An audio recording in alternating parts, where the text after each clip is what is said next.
বিশ্ব ভূ রাজনীতির উত্তেজনা যেন কমছেই না, ক্রমাগত বেড়েই যাচ্ছে। ইসরায়েল, ইরান, ফিলিস্তিন, ভারত, পাকিস্তান চলমান উত্তেজনার মধ্যে চীন তাইওয়ান বিরোধ যুদ্ধে রূপ নিতে যাচ্ছে এমন ধারণা করছে বিশেষজ্ঞরা।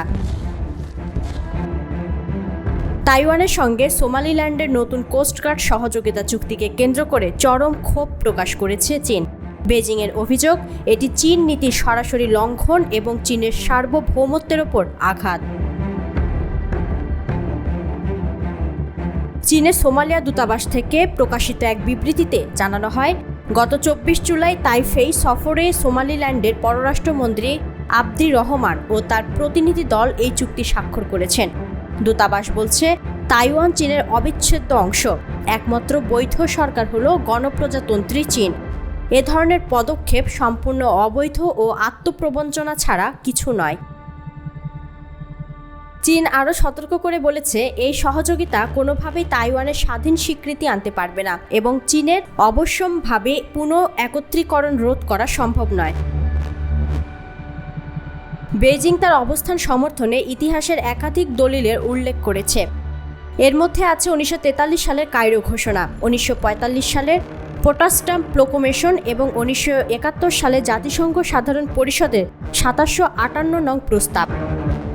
চীনা দূতাবাস আরও বলেছে, সোমালিল্যান্ড হল সোমালিয়ার অংশ, তাই তাইওয়ানের সঙ্গে কোনো সরকারি যোগাযোগ থেকে বিরত থাকতে হবে এবং ইতিহাসের গতিপ্রবাহের বিপরীতে যাওয়া যাবে না।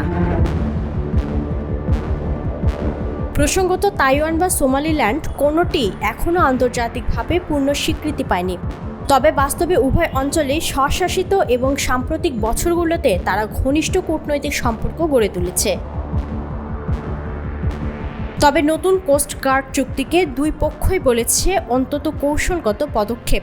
সোমালিল্যান্ডের 850 কিলোমিটার দীর্ঘ উপকূল রেখা গালফ অব এডেনের পাশে হওয়ায় অঞ্চলটি সামুদ্রিক নিরাপত্তার জন্য গুরুত্বপূর্ণ। এই চুক্তির আওতায় যৌথ প্রশিক্ষণ, উদ্ধার অভিযান ও কর্মী বিনিময়ের পরিকল্পনা রয়েছে। অর্থনৈতিক দিক থেকেও এটি তাৎপর্যপূর্ণ। সোমালিল্যান্ডের উপকূলীয় জলে বছরে প্রায় 2 লাখ মেট্রিক টন মাছ আহরণের সম্ভাবনা রয়েছে। চুক্তি কার্যকর হলে কর্মসংস্থান ও বাণিজ্য বৃদ্ধির মাধ্যমে স্থানীয় জীবিকা উন্নত হবে বলে আশা করা হচ্ছে। শুধু নিরাপত্তা নয়, সোমালিল্যান্ডের প্রতিনিধি দল সফরের সময় কৃষি, অবকাঠামো ও ডিজিটাল খাতে সহযোগিতার সুযোগ নিয়েও আলোচনা করেছে। বিশ্লেষকদের মতে এটি স্পষ্টভাবে তাইওয়ান ও সোমালিল্যান্ডের মধ্যে এক দীর্ঘমেয়াদী কৌশলগত অংশীদারিত্ব গড়ে তোলার ইঙ্গিত দিচ্ছে।